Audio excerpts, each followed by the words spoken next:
লোকজন বলেছে অলৌকিক, অলৌকিকতার কথা মুখে মুখে ছড়িয়ে পড়তেই আজকের দিনে যা হয় তাই হয়েছে। কত মানুষ এসে দেখে গেছে, কতজন তো ব্লগ করে নিয়ে গেছে। শেকড় উপড়ানো বটগাছ ডালপালা খুইয়ে পেয়েছে নতুন জীবন। একে নিয়েই ঘুরে বেরিয়েছে অলৌকিক সব গল্প। নমস্কার, তৃপ্তি পাল কর্মকারের প্রতিবেদনে আমি সৌমিনাথ দত্ত। এই সেই ভাইরাল বট দাসপুরের কামালপুর হাট লাগোয়া শ্রীরামনগর খেলার মাঠের পাশে চৈত্রের শেষে কালবৈশাখীর লণ্ডভণ্ড ঝড়ে গোড়া উপড়ে কারেন্টের তারসহ রাস্তায় পড়ে গিয়েছিল গাছটি। এলাকার লোকজন হাত লাগিয়ে উপড়ানো গাছটি কেটে রাস্তা পরিষ্কার করছিলেন। এমনভাবে উপড়ে পড়েছিল ডালপালা সব কেটে তারপর হয়তো গুঁড়িটা কাটা হতো। ডালপালা কেটে দিতেই নিজে নিজেই সোজা উঠে দাঁড়ালো বট। এলাকার লোকজন সবাই হতবাক। এমনও হয়, বিভিন্ন বয়সের মানুষ ছিলেন, বয়োবৃদ্ধরাও বলেছেন এমনটি তারা আগে কখনো দেখেননি। কেন এই গাছ উঠে দাঁড়ালো তার বৈজ্ঞানিক ব্যাখ্যা আর ধোপে টেকেনি। বেশ কয়েকদিন ধরেই এই ন্যাড়ামুন্ডি গাছ ভাইরাল হলো, তারপর আবার থিতিয়েও গেল। আজ মাসখানেক পর এই বট দেখতে এলাম। কেমন আছে, আদেও সে টিকে আছে কিনা সে সম্পর্কে অনেকেই জানতে আগ্রহী হয়েছিলেন। আজ নিজের চোখে দেখুন, সব খুইয়েও সামান্য দু একটা হালকা ডালকে অবলম্বন করে নতুন করে জীবন শুরু করেছে বট। কয়েকটা লাল লাল ফল ধরেও আছে। বোঝার উপায় নেই যে একদিন এই গাছ গোড়া সমেত উপড়ে পড়েছিল। এই যে সামান্য দু একটি ছোট ডাল রয়েছে, এই সামান্যকে অবলম্বন করেই এই গাছের বেঁচে থাকা।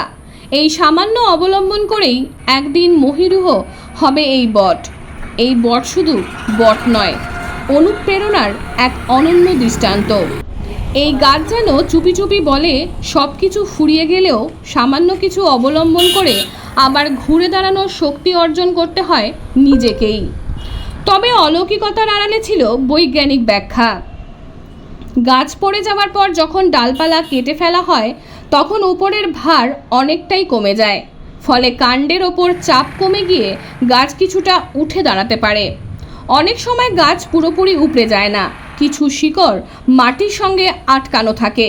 সেই জীবিত শিকড় গাছকে আবার টেনে ধরে রাখে, আবার পূর্বের অবস্থায় ফিরতে পারে। ঘাটাল মহকুমার সমস্ত খবর পেতে চোখ রাখুন স্থানীয় সংবাদে। নমস্কার। এই গাছটি ঝড়ে উল্টে যায়, উল্টে যাওয়ার পর আমরা সবাই মিলে গাছটাকে উদ্ধার করা হয়, রাস্তা অবরোধ হয়ে যায়। ডালপালাগুলো আপনারা কেটে দিয়েছিলেন? কেটে দিয়ে এইসব ডালপালা কেটে দিয়ে পুরো উল্টে গেল গাছটা? গাছটা উল্টে গেলো, শিকড়টা এর মধ্যে দাঁড়িয়ে গেল। দাঁড়িয়ে যাওয়ার পরে যখন তার পর দিনে ডালপালা কেটে রাস্তা খুলে দেওয়া হয়েছিল, তারপর দিনে কেটে কেটে এখন এই অংশটা এসা হয়েছে, অটোমেটিক গাছটা সকাল ওই 6:30টার সময় গাছটা দাঁড়িয়ে। আপনাদের চোখের সামনেই দাঁড়ালো? আমরাই গাছটা কাটছিল, আমরা দিকে। তো এই ব্যাপারটা আপনারা কি মনে করছেন? আমরা মনে করছি যে এইটা হচ্ছে পেছনে একটা ভারসাম্য ছিল, ওর জন্য উঠে যেতে পারে।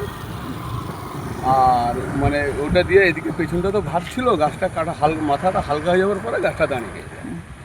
ওই মতনই এটা আমরা ভাবছি, মনে করছি। তারপরে কিছু এর ভিতরে কি আছে, কিছু হতে পারে সেটা আমরা। আর মানে এলাকার মানুষ আশ্চর্য। হ্যাঁ, আপনার নামটা একটু বলুন। আমার নাম শেখ আক্তার আলী। বাড়ি? বাড়ি শ্রীরামনগর, এই গ্রামে।